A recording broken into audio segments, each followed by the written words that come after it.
नमस्कार दोस्तों, जो साथी जुड़ चुके हैं वो लिंक को शेयर करते जाएं ताकि ज़्यादा से ज़्यादा साथियों तक बात पहुंच सके। जैसा कि आप सब लोग जानते हैं कि जिस समय उत्तर प्रदेश के चुनाव चल रहे थे उस वक्त उत्तर प्रदेश के मुखिया माननीय योगी आदित्यनाथ जी द्वारा यह घोषणा की गई थी कि उनकी उत्तर प्रदेश में पुनः सरकार बनने पर विकलांग, वृद्ध और विधवाओं की पेंशन 1500 रुपये दी जाएगी। लेकिन अभी जो बजट सत्र उनका रहा और बजट में जो प्रावधान किया गया है उसमें मात्र 1000 के रुपए के हिसाब से ही पेंशन में बजट का प्रावधान किया गया।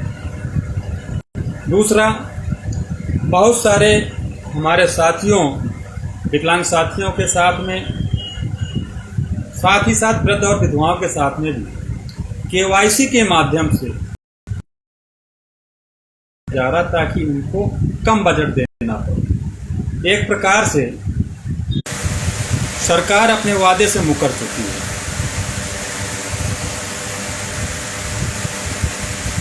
इस चीज की जानकारी विकलांगों व विकलांगता सभी साथियों को भी है और उन्होंने अपनी तरीके से विरोध भी शुरू कर दिया। लेकिन जो ये सरकार है वो क्या जिस स्तर पे आप विरोध कर रहे हैं,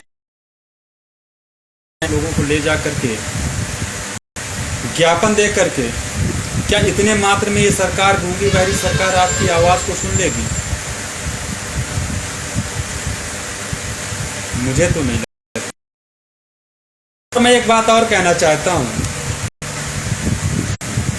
ज्ञापन देने जाते तो 4-5 मांगे और रखते हैं, बढ़ा देते हैं कि पेंशन 5000 रुपये की जाए, आवास दिए जाएं, शौचालय दिए जाएं, राशन कार्ड बने, अंत्योदय बने, और भी तमाम प्रकार की मांगें बढ़ा करके दे दी जाती हैं।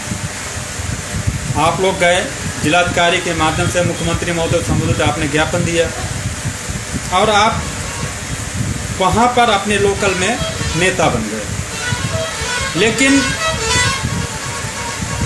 ईमानदारी से सोच करके बताइए, क्या केवल इतना कर देने मात्र से ही सरकार मानने वाली है? न मानी थी, न मानी है, न मानेगी। तो क्यों ना हम और आप के इस एक निर्णायक लड़ाई लड़ी जाए, एक बड़ी लड़ाई लड़ी जाए। आपने देखा कि किसानों के ऊपर जब काले कानून थोपे जा रहे थे तो उन्होंने किस दृढ़ इच्छा शक्ति के साथ में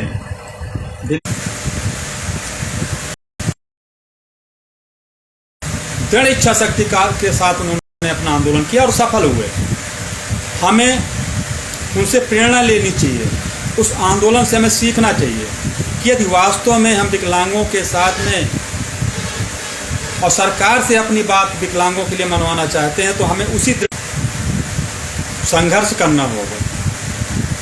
हम भी मानते हैं कि विकलांगों की पेंशन आज की महंगाई को देखते हुए कम से कम 5000 होनी चाहिए। विकलांगों को राशन कार्ड, कार्ड, विकलांग सर्टिफिकेट, उसी के आधार पर उसको अंत्योदय राशन कार्ड के बराबर समकक्ष समझा जाए। उनके लिए भी आवास की व्यवस्था हो। और जो विकलांगों के रोजगार हेतु 10,000 रुपये का ऋण देते हैं, ऊँट के मुंह पे जीरा के समान है, उससे कोई रोजगार नहीं हो सकता। उसकी सीमा, उसके लिए एक बड़े आंदोलन की जरूरत है। आज मैं इस खुले मन से और खुले दिल से आप सभी से निवेदन करता हूँ, काम कर रहे हैं, चाहे वो नीतू कश्यप हो, चाहे वो धर्मेंद्र यादव जी हों, दिव्यांग विकास संगठन के अध्यक्ष आस मोहम्मद हों, या राष्ट्रीय विकलांग पार्टी करता हूं कि आइए एक बार बैठकर रणनीति तैयार की जाए। उस संयुक्त रणनीति के तहत संयुक्त मोर्चा के बैनर तले, जिसमें किसी का कोई झंडा कोई बैनर ना हो और सभी का प्रतिनिधित्व हो, इस प्रकार की एक बड़ा आंदोलन और विशाल आंदोलन खड़ा की जाए। ये निश्चित है अगर हमने ईमानदारी से प्रयास नहीं किया तो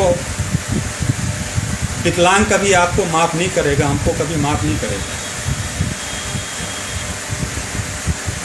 हमें जरूरत इस बात की है कि हम लोग आपस में आए, विमर्श करें, एक संयुक्त रणनीति बनाई जाए। हो सकता है कि आज का मेरा इस लाइव वीडियो को लाइव सुन करके बहुत सारे संगठन या कुछ संगठन विरोध करना शुरू कर दें, सट्टेबाजी करना शुरू कर दें, तो मैं विकलांग साथियों से कहना चाहती हूँ कि ऐसे लोगों को जरूर चिन्हित करिएगा। जो लोग ईमानदारी से प्रयास ना कर सिर्फ अपने लिए, अपनी वाहवाही के लिए काम करते हैं। आइए बैठ करके बात करते हैं, इस प्रकार की रणनीति तैयार करते हैं कि जिस दिन हमारा आंदोलन हो तो कोई भी स्टैंड हो लखनऊ का, कोई भी रेलवे स्टेशन हो, वहाँ से अगर निकले तो निकलते विकलांग दिखाई देना चाहिए लखनऊ की सड़कों पर, तब सफलता कहीं से मिल पाए। कितनी भी बड़ा आंदोलन करना पड़े, मैं आपको एक चीज़ का भरोसा देता हूँ कि लखनऊ पहुँच करके आपको खाने और पीने के पानी की किसी भी प्रकार की अव्यवस्था हम नहीं होने देंगे। संख्या कितनी भी बड़ी क्यों ना हो, ये व्यवस्था हम अपनी तरफ से हम आपको देंगे। बैठ करके बात करते हैं, लेकिन ईमानदारी से एक बड़े आंदोलन की आवश्यकता है। मुझे लगता है मेरी बातों से सहमत होंगे, और जो साथी या जो संगठन इस संयुक्त मोर्चा का अंग बनना चाहता है, वो मेरे नंबर,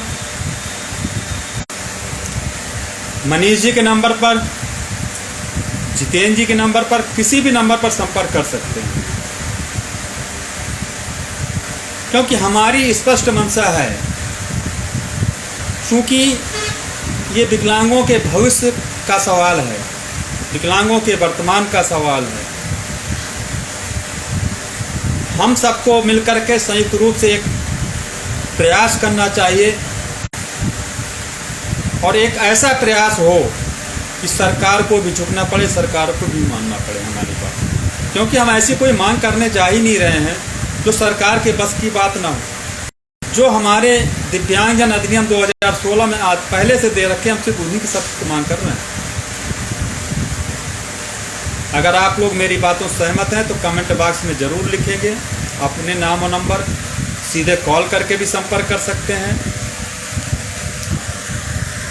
बहुत सारे, अरुण तिवारी जी नमस्कार, कैसे हैं? राजकुमार राजभर जी, और भी बहुत सारे साथी जो कमेंट बॉक्स में लिख करके कमेंट करके जुड़ चुके हैं। जितेंद्र जी, मनीष जी, मुन्नू शुक्ला जी, सत्येंद्र चौबे जी। तो आज लाइव आने का मकसद सिर्फ हमारा यही था कि हम को भी आमंत्रित करें जो संगठन विकलांग हित में काम कर रहे हैं, लेकिन टुकड़े टुकड़े करके सफलता नहीं मिलने वाली। अगर हमें विकलांगों के लिए कुछ करना है तो हमें संयुक्त होकर के लड़ाई लड़नी पड़ेगी। और मैंने आप लोगों को समझ एक प्रस्ताव रखा है कि सभी संगठन के लोग आएं, तो कोई सा भी संगठन हो, हमारा किसी से कोई परहेज नहीं, हमारा किसी से कोई मतभेद नहीं है। उन लोगों से जरूर मतभेद है हमारा जो सिर्फ दिखावा करने का काम करते हैं, ईमानदारी से प्रयास करने का काम नहीं करेंगे। उनसे हमारा मतभेद था, मतभेद है और मतभेद रहेगा। हमारे मन में किसी भी प्रकार से किसी के लिए भी कोई द्वेष नहीं है। मैं स्पष्ट कहना चाहता हूं कि आइए एक संयुक्त मंच का गठन करते हैं। किसी का कोई झंडा कोई बैनर नहीं होगा। प्रत्येक संगठन से एक व्यक्ति को नेतृत्व करने के लिए लिया जाएगा। एक ऐसी टीम का गठन करेंगे जिसमें सबकी भागीदारी होगी, हर संगठन से एक एक व्यक्ति। लेकिन ऐसे तो सरकार आपकी बात मानने वाली नहीं है कि 10 लोग 15 लोग 20 लोग इकट्ठा हुए, जहां का जो संगठन है उसी जिले में काम करता है तो उसी जगह काम करता नहीं। गया, एक ज्ञापन दिया, अपने थोड़े से अखबार में फोटो छप गई, वाहवाही हो गई, बस खत्म हो गया। ऐसे नहीं सफलता मिलने वाली। आप लोगों ने देखा है कि किस तरह से किसानों ने लगातार 13 महीने तक ठंडी गर्मी बरसात सब कुछ झेला, तब उनको सफलता मिली थी कि अपने काने कानून को वापस ले पाए थे। और हमारे साथ भी दिव्यांगजन अधिनियम 2016 में बनने के बाद भी कोई भी विभाग ऐसा नहीं है जहां से हमको न्याय मिला हो। हर विभाग में विकलांगों की खाली पड़े हुए हैं, पद खाली पड़े हुए, रिक्त पड़े हुए हैं, भर्ती नहीं हो रही। विकलांगों के की एक और बहुत बड़ी समस्या थी राशन की समस्या। उसको अंत्योदय कार्ड से जोड़ने का रामविलास पासवान जी ने आदेश किया था, लेकिन आज तक नहीं लागू हुआ। उनके कार्ड नहीं बन रहे, विकलांगों को आवास नहीं मिलते। सिर्फ एक चीज मिलती है, जो खेल खेलती है, 200 कर दिया, 300 कर दिया, 500 कर दिया। इस बार तो जो उन्होंने खुद की अपने आप से घोषणा की थी कि हम 1500 रुपए सरकार बनने के बाद देंगे, उस बात से भी सरकार मुकर गई।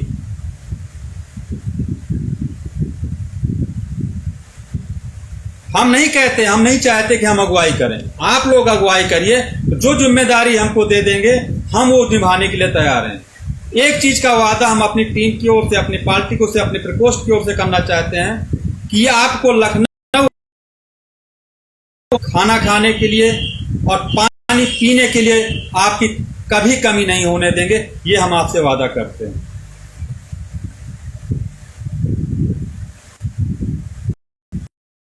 आप लोग मेरी बातों से सहमत हैं तो किसी न किसी माध्यम से आप हमसे जुड़ सकते हैं। हमारे नंबर आपके पास होंगे, हमारे किसी साथी के होंगे, उनके माध्यम से जुड़िए। उसके बाद हम एक तारीख तय करते हैं और एक बड़ी रूपरेखा तैयार करते हैं, एक बड़े आंदोलन की रूपरेखा तैयार करते हैं। और ये आवश्यक हो गया है। अगर आप विकलांग समाज के हित चाहते हैं, भला चाहते हैं, तो मेरा सुझाव आपको अवश्य स्वीकार होगा। और जो लोग सिर्फ अपने आप को नेता मानते हैं या दिखाने का प्रयास करते हैं, वो लोग मेरी बात से सहमत नहीं होंगे, क्योंकि उनका उद्देश्य पूरा हो जाता है। उन्होंने 10-20 लोगों की इकट्ठा किया, एक ज्ञापन दे दिया, वो नेता हो गए और उस संगठन के माध्यम से उनका जो काम है वो चलने लगता है। ऐसे लोग हो सकता है कल से वीडियो बना करके कमेंट करना शुरू। ऐसे लोगों को के लिए मैं सिर्फ यही कहना चाहता हूँ कि विकलांग ऐसे लोगों को चिन्हित करने का काम करें, उनको कतई बढ़ावा ना दें। हमें एक संयुक्त प्रयास करने की आवश्यकता है। हमने अपनी तरफ से कदम बढ़ा दिया, अब बारी आपकी है। यदि किसी के साथी के मन में कोई संशय